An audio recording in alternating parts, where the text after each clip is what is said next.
Selamat siang semua, kami dari kelompok 3 dari kelas 10C ingin mempresentasikan tentang partisipasi masyarakat dalam penegakan hukum. Saya Jasmine Widiana. Saya Kevin.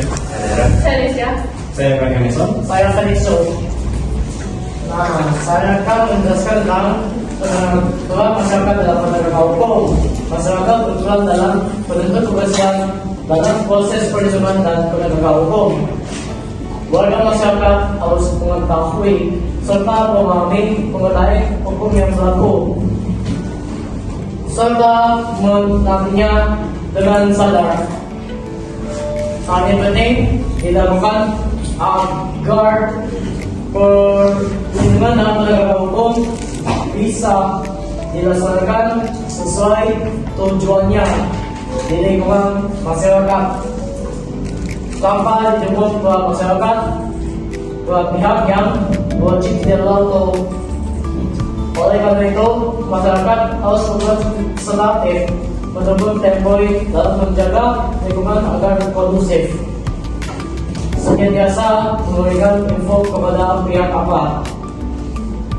Masyarakat harus berproaktif dalam mengawasi jalannya penegakan hukum dan memberikan tekanan kepada pemerintah serta lembaga-lembaga negara untuk benar-benar ditegakkan hukum tanpa pandang bulu. Misalnya dengan mengkritisi putusan pengadilan yang dinilai tidak adil, melaporkan kasus-kasus pelanggaran hukum, serta mendukung upaya pemberantasan korupsi dan penegakan hukum yang kredibel. Masyarakat harus proaktif dalam mengawasi dan memastikan bahwa prinsip-prinsip penegakan hukum yang benar-benar ditegakkan dan dijalani oleh pemerintah dan lembaga-lembaga negara. Sekian, terima kasih. Pengaruh masyarakat dalam menegakkan hukum. Yang satu yaitu kontrol sosial. Masyarakat dapat berfungsi sebagai pengawas formal yang memastikan kepatuhan terhadap aturan dan norma.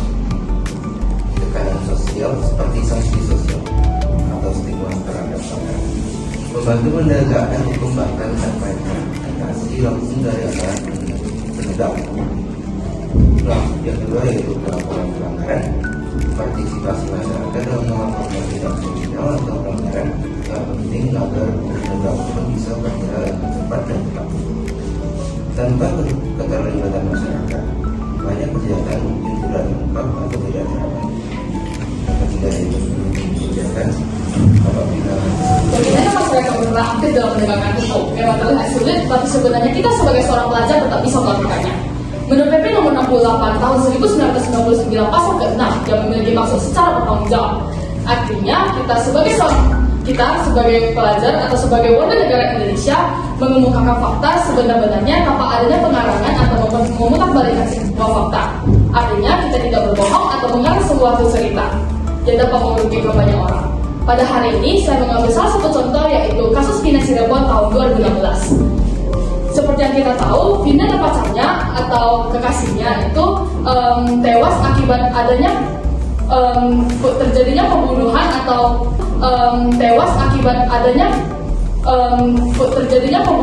atau pembunuhan yang dilakukan oleh sekelompok geng motor.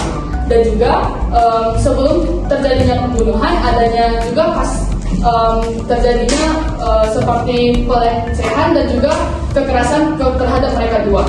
Tetapi baru-baru ini baru saja terungkap di mana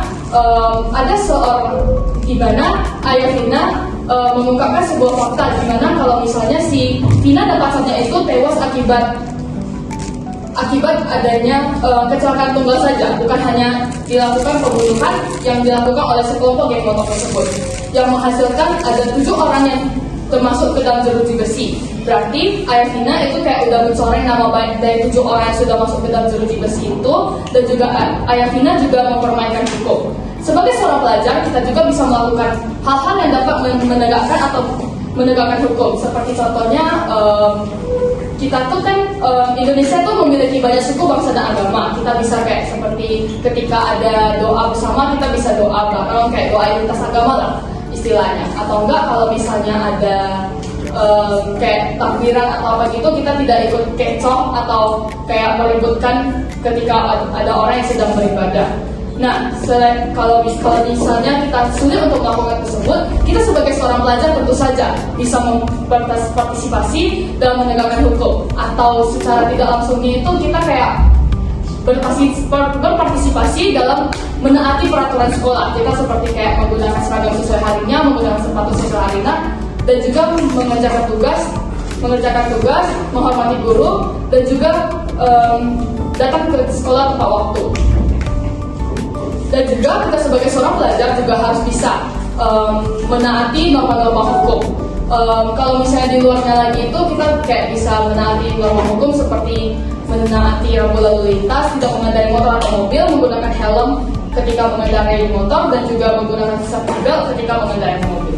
Sekian dari saya, terima kasih. Oke, selanjutnya saya akan menjelaskan tentang tantangan masyarakat dalam menjalankan hukum sosial dan masyarakat. Nah, pertama itu tantangan masyarakat yang paling besar adalah kepercayaan mereka terhadap lembaga-lembaga pemerintah ini. Karena kenapa? Lembaga-lembaga pemerintah yang melakukan korupsi ini merusak kepercayaan masyarakat terhadap mereka. Apalagi korupsi ini sangat merugikan masyarakat kita, dan masyarakat kita juga akan merasa terkhianati. Nah, kita ambil contoh, kita membayar pajak listrik, dimana kita bayar pajak listrik tiap bulannya kepada PLN, itu digunakan seharusnya untuk pendengaran lampu-lampu yang ada di lalu lintas dan umum. Kita bisa lihat di Jalan Soekarno-Hatta, itu meskipun kita sudah bayar pajak setiap tahun, setiap bulan, itu lampunya tetap tidak diperbaiki dan gelap-gelap saja. Dan yang kedua itu adalah kualitas SDM. Nah, kualitas SDM ini mempengaruhi sekali. Karena kenapa? Bagaimana kita mau menjalankan hukum kalau kita tidak tahu apa itu hukum? Itu pentingnya pendidikan, karena pada saat ini ada beberapa pelosok di luar sana di Indonesia yang kita tidak tahu mereka mendapatkan pendidikan yang sesuai atau tidak.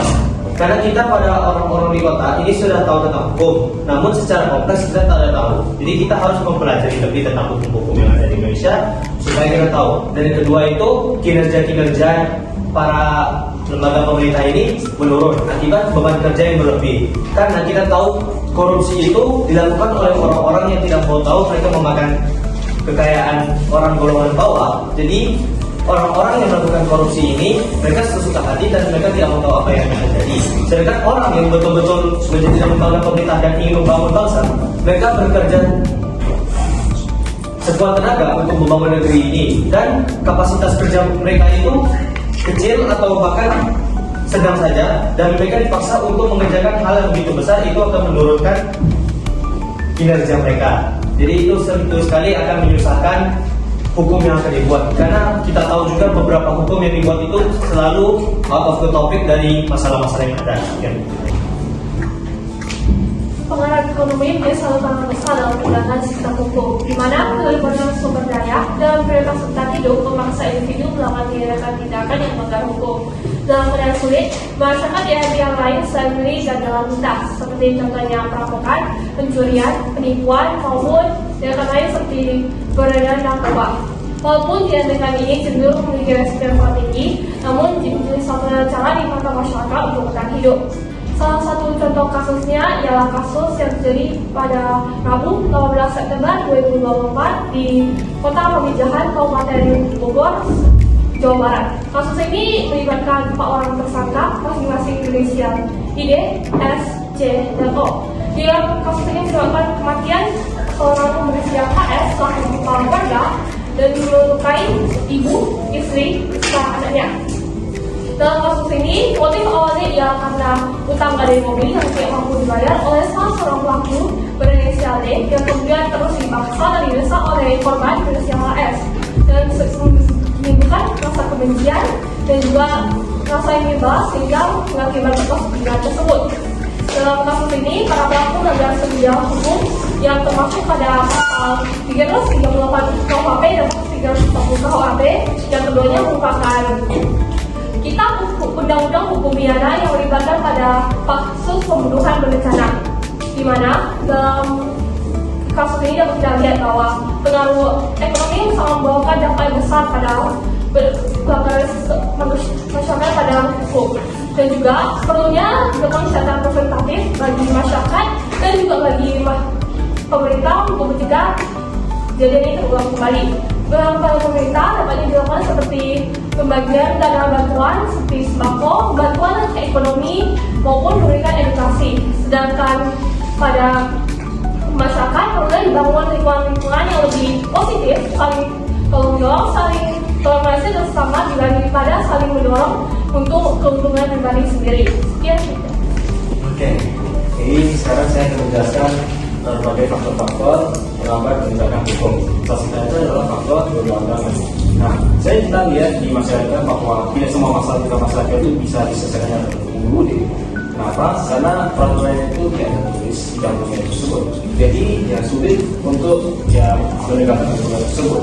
Saat itu juga ada banyak regulasi yang saling berkompetisi satu sama lain. Jadi menyebabkan para bureau-bureau sama lembaga-lembaga untuk bekerja overdrive dan juga tidak bekerja sesuai dengan efisien. Maka nantinya akan membuat bureaucracy strain. Bureaucracy strain ini nantinya akan membuat aparat penegakan hukum itu merasa overwork sama overstretch. Jadi menyebabkan mereka tidak bisa menegakkan hukum secara efisien. Dan itu ada juga kekurangannya pada aparat penegakan hukum, yaitu secara personil maupun equipment.